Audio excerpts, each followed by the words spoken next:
because once or twice it did not do that. Okay, it's working. Okay, so let's take a look. So we have a function f of x, and I'm asking you, is this function continuous?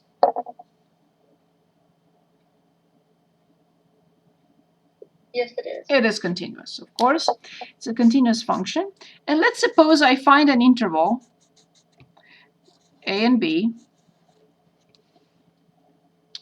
where I see that f of a, what type of number is f of a?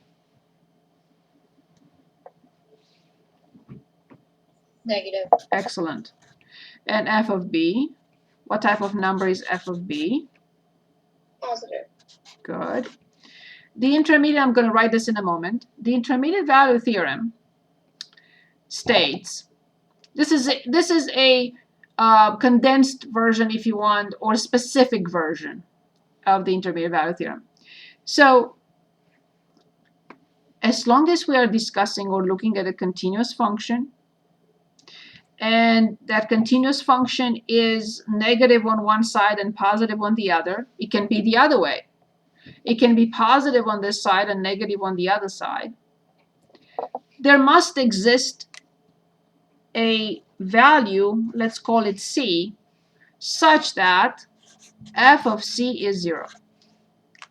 So in short, we'll say if the function is continuous and it changes sign on an interval, it must cross the x-axis. It must be 0 somewhere. No continuous function can go from negative values to positive values without going through 0. No continuous function can go from positive values to negative values without going through 0, if it's continuous. And the intermediate value theorem is only for continuous functions. So it's guaranteed to have an x-intercept if it changes sign. If it doesn't change sign and it's continuous, then the intermediate value theorem is not applicable. So if I have this function doesn't change sign. It's continuous, but it doesn't change sign anywhere. It's always positive. So obviously it does not have an x-intercept. But if it's continuous and it changes sign, it will have to pass through 0. Okay, so which page am I on? I'm on 9. Good. So for example, what do we do with this? This will be connected to, you don't have to write this theorem right now. I'm not going to write the theorem, I'm just going to tell you what it is. So later on in chapter 4, we are going to look at Newton's method, in which we are going to learn how to solve any equation. But we're going to use what is called the intermediate value theorem, IVT, intermediate value theorem, IVT. It is for continuous functions. This I'm not going to do now. It's in chapter 4. You're going to be very pleased with this method. You will be able to solve any equation with any number of, I shouldn't say exactly any number of digits, but at least 8 accuracy. So this will be a tremendous step forward, you'll see. But the IVT will tell us, so the IVT is not Newton's method. The IVT shows or guarantees, if you want,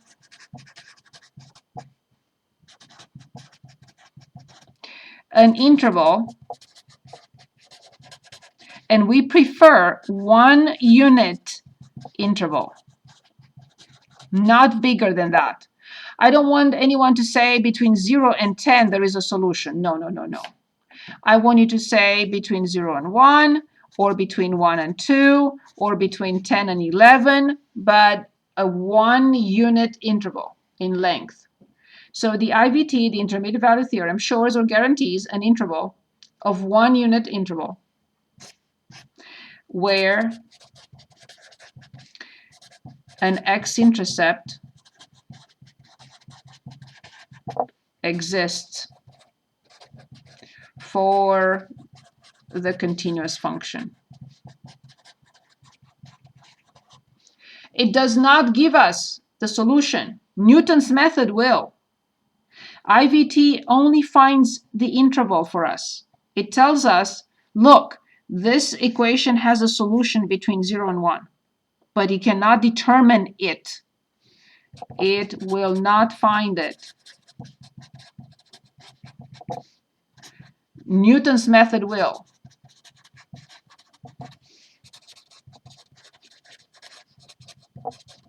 But not IVT. And I'd like to look at an example. And back to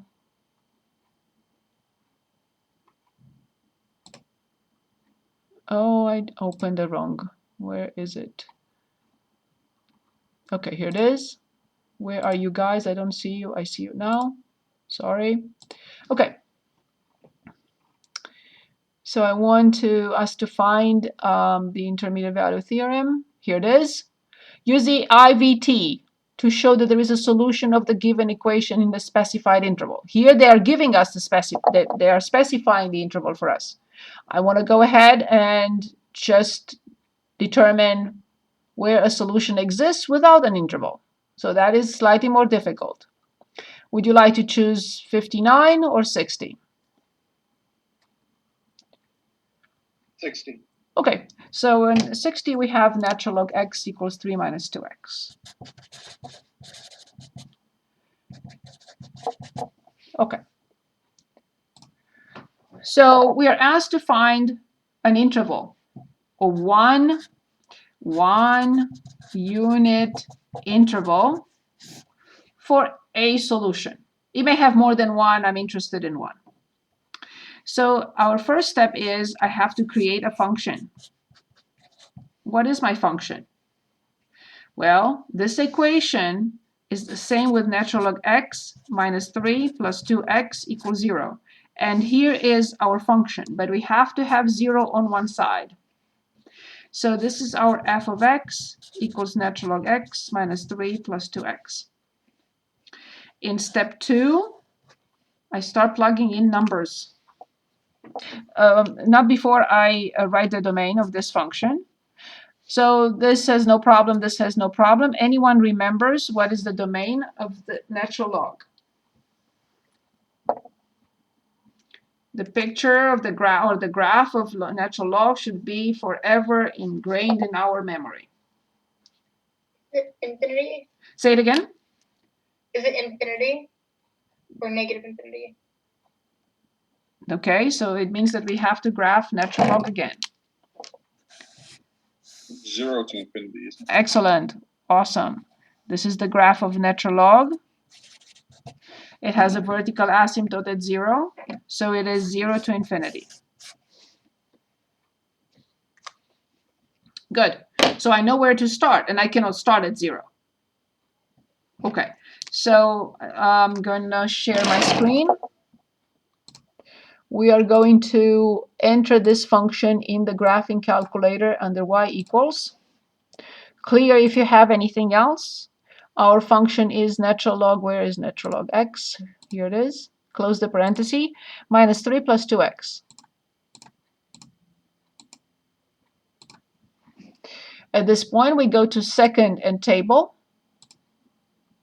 And I will plug in 0.1 because I cannot plug in 0. I will plug in 1. I will plug in 2. And I'm happy. Why am I happy? You have a negative number and a positive number? Exactly. At 1 is negative and at 2 is positive. Good. So negative and positive. So first I have to write f of x is continuous on 0 to infinity as a sum of continuous functions. This is continuous everywhere, this is continuous everywhere, and this is continuous on 0 to infinity. So the whole thing is continuous on 0 to infinity as any combination, addition, subtraction, multiplication of continuous functions is continuous. As a sum of continuous functions. In step number 3, I have that f of 1 is negative. I don't need to copy the number. And f of 2 is positive. And finally, I'll say, by IVT, that's my page 10. Therefore, by IVT, intermediate value theorem for continuous functions, there exists a C in the open interval 1, 2 such that f of C is 0. Now you can say, what is the solution? I'll say, sorry. IVT does not tell me what the solution is. It only says it's guaranteed that that function has a 0 or an x-intercept between 1 and 2. If you ask me find it, I'll say please wait till chapter 4. And we will.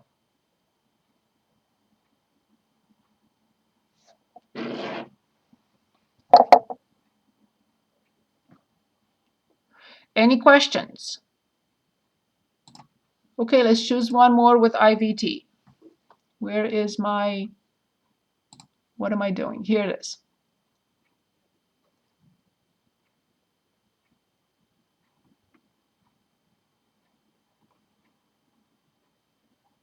Anything you want. They are giving us the interval. We don't need the interval, but we can use it. Can you do 57? 57, very good. 57, e to the x equals 3 minus 2x. And I'm not even going to copy the interval. No one can solve this algebraically. No one. There is no method of solving such an equation algebraically. No one knows how to do this. Okay, so as I already we mentioned on the previous problem, I have to create a function. But solving this equation or solving this equation, it's the same thing. So this is our function. In step number 2, I'll find the domain. Can anyone refresh our memory on the domain of this function, or the exponential, basically?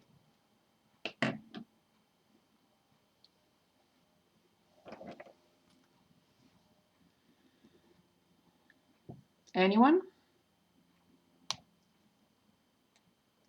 Is it negative infinity to positive infinity?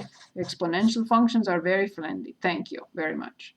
So step number 3, f is continuous as a combo of continuous functions. And in step number 4, I will enter it in the graphing calculator and punch in numbers.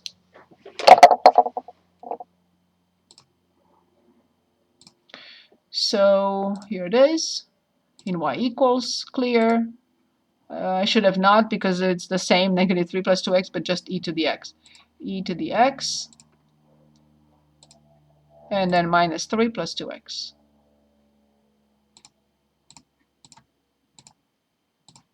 Good. Second and table. I already see it.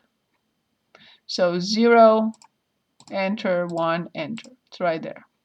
So f of 0 is less than 0. F of 1 is greater than 0. Being a continuous function and changing sign on the interval 0, 1, what do we conclude by IVT?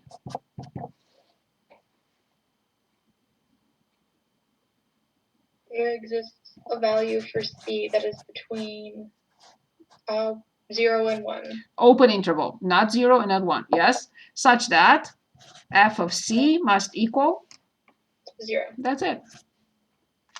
That's the IVT.